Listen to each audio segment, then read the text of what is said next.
Bueno, aunque transversalizar, como dices, es una estrategia importante, no creo que se deban olvidar las vías tradicionales y la actividad especializada, no transversal, sino...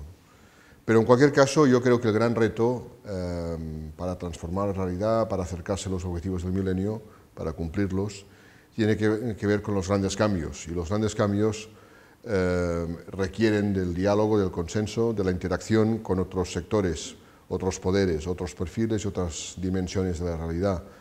El gran reto es obtener y consolidar credibilidad desde el ámbito de la cultura.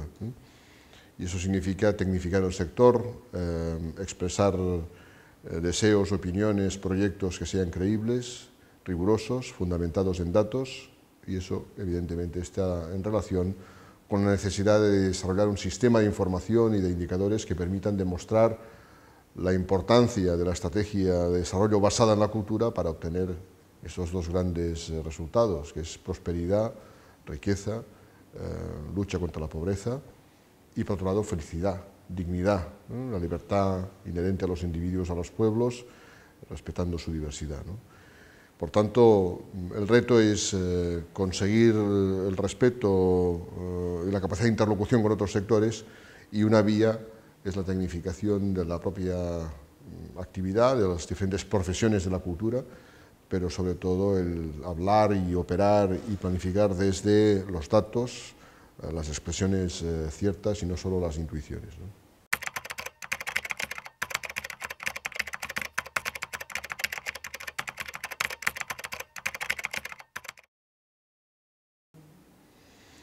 Bueno, dependería de cada zona de actuación. No es lo mismo operar en un país, en una región, en una ciudad, que en otra distinta, otro país, otra región, ¿no? Dependerá. Pero en cualquier caso, la visión desde la que se debe operar es aquella que tenga que ver con las condiciones en donde ese objetivo de desarrollo puede alcanzarse. Y la cultura, digamos, puede facilitar esos procesos, pero vamos a poner un ejemplo muy práctico que comentaba en la sesión del seminario.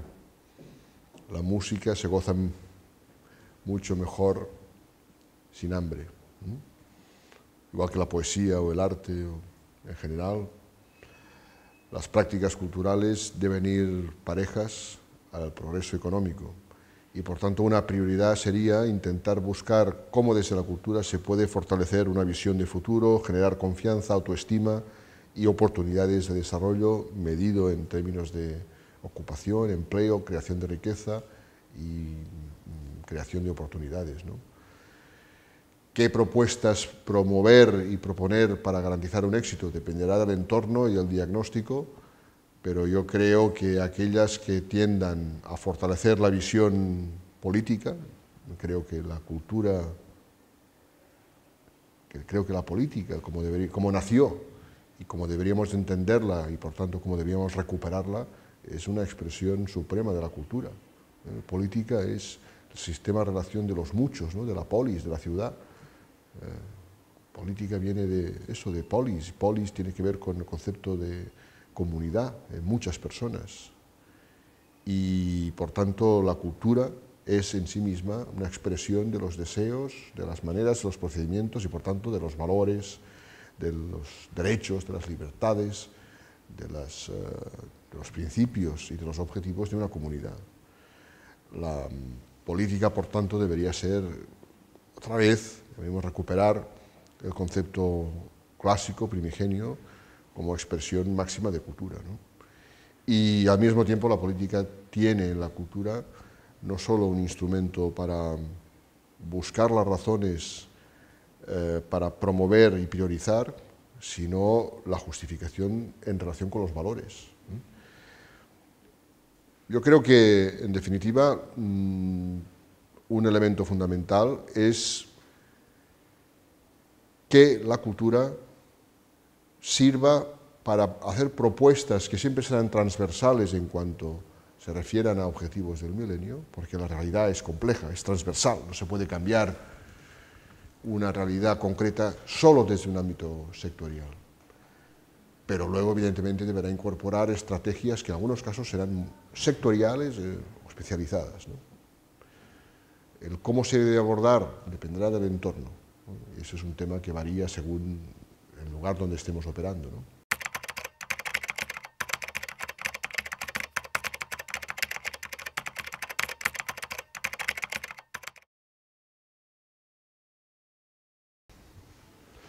Bueno, yo creo que eso es un esfuerzo ingente y que no solo afecta su realización a América del Sur, América Central, afecta a todo el mundo. El desprestigio de la política, con sus más y sus menos, es algo que es común en muchos lugares, ¿no? Y por tanto, eso nos recuerda que no hay nada definitivo, que no hay nada permanente, que las conquistas no justifican que ya no debamos luchar, ¿no? Debemos luchar por mantener los derechos, las libertades, y debemos luchar por mantener el vigor de los conceptos, ¿no? Y por tanto, yo lo expreso en términos no solo de América, sino en términos generales en Europa, o en Asia, o en África, es igual, en todos los continentes, esa lucha continua por entender que la política no solo es el acto del sufragio universal, es defender los derechos y las conquistas sociales, las libertades, pero al mismo tiempo desde la visión de que comportan necesariamente unas obligaciones.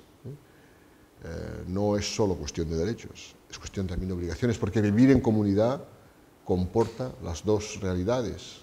Tienes unos derechos, pero también unas obligaciones.